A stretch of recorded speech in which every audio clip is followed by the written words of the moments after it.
अहमदनगर दक्षिणचे महायुतीचे उमेदवार सुजय विखे यांच्या प्रचारार्थ आज पंतप्रधान नरेंद्र मोदी यांची नगर शहरामध्ये भव्य सभा होते आहे। याबद्दल बोलण्यासाठी थेट सुजय विखे यांच्याशी आपण बोलणार आहोत। कशा पद्धतीचा उत्साह आहे? आज पंतप्रधान नरेंद्र मोदी स्वतः येत आहेत, मोठी सभा होते। आदरणीय देशाचे प्रधानमंत्री माननीय नरेंद्र मोदी साहेब आज अहिल्यानगरमध्ये येत आहेत।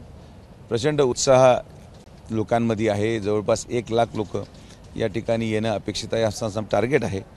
आता जसं जसं लोक यायला सुरू होतील तसं जसं आपल्याला कळेल आणि या देशाने हा निर्णय घेतलेला आहे की आदरणीय प्रधानमंत्री नरेंद्र मोदींना तिसऱ्यांदा आपल्याला प्रधानमंत्री करायचं आहे आणि म्हणून या सभेला एक वेगळं महत्त्व आहे। लोकांमध्ये प्रचंड उत्साह असल्यामुळे सभेच्या माध्यमातून आपल्याला तो उत्साह पाहायला मिळेल। सभेसाठी इतर कोण मोठे नेते येणार आहेत? आता नाही, आज तर फक्त प्रधानमंत्री आणि माननीय उपमुख्यमंत्री फडणवीस साहेब आहेत, पण आजपासून पुढे आता सलग आमच्या महायुतीच्या सभा चालत राहणार आहेत। वेगवेगळे नेते येत राहणार आहेत आणि मला वाटतं की सभेचा जो काळ होता मोठ्या सभेचा तो आतापासून सुरू राहील 11 तारखेपर्यंत। मोठमोठे नेते येत आहेत, तर समोरच्या उमेदवारांनी कुठेतरी टीका केली किंवा थेट देशाच्या पंतप्रधानांना माझ्यासारख्या एका शिक्षकाच्या मुलासाठी विरोधात प्रचार करण्यासाठी यावं लागतं। काय त्याच्यावर काय बोललं पाहिजे? विनोद आहे, हास्यास्पद विनोद आहे। मागच्या वेळेस आले होते प्रधानमंत्री शेवटी ज्यांना पाहायला देश उत्सुक आहे प्रत्येक ठिकाणी सभा घेत आहेत।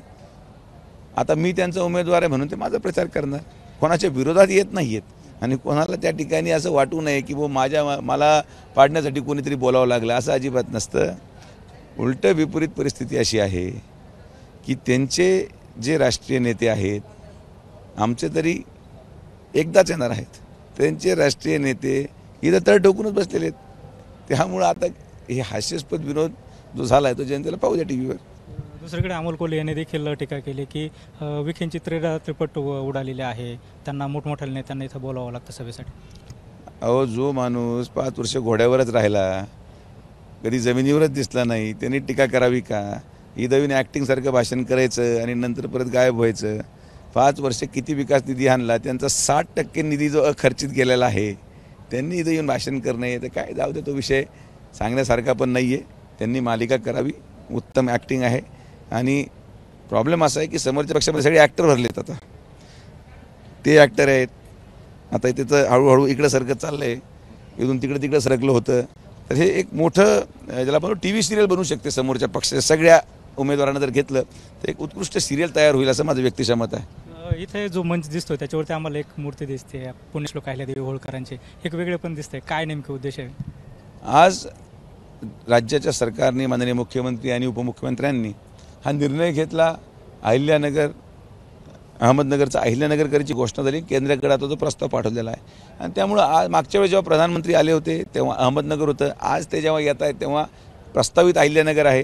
तर हा फरक दिसावा, जनसामान्य माणसाला दिसावा। शेवटी नारी शक्तीचं केंद्रबिंदू म्हणून पुण्यश्लोक अहिल्याबाई होळकरांना पाहायला जातं आणि म्हणून आज त्यांच्या माध्यमातून नारी सक्षमीकरण जे पूर्ण देशामध्ये आणि राज्यामध्ये झालं त्याचं एक प्रतीक म्हणून आपण त्यांना या ठिकाणी एक मूर्ती आपण ज्याला म्हणतो जी आम्हाला उपलब्ध होती ती आम्ही ठेवली, कारण की समाजाला आणि जनतेला ते कळावं की आता हे अहिल्यानगर झालेलं आहे। या मैदानावरती पंतप्रधान मोदींची तिसरी सभा आहे, तुमचा नंबर जो आहे तो देखील तिसरा आहे, काय नेमके हे गणित? सभाही तिसरी आहे, माझा नंबर पण 3 आहे आणि तिसऱ्यांदा प्रधानमंत्री नरेंद्र मोदीच होणार आणि त्यामध्ये भारतीय जनता पार्टीचा खासदार अहिल्यानगरमधून निवडून येणार, हे सगळं जुळून आलेलं आहे। त्यामुळे ते काय परमेश्वराने ठरवलेल्या गोष्टी कोणी बदलू शकत नाही। तर हे होते महायुतीचे उमेदवार सुजय विखे। कॅमेरा पर्सन किरण कटारेसह सुनील भुंगळ, ABP माझा, अहमदनगर। ABP माझा, उघडा डोळे बघा नीट।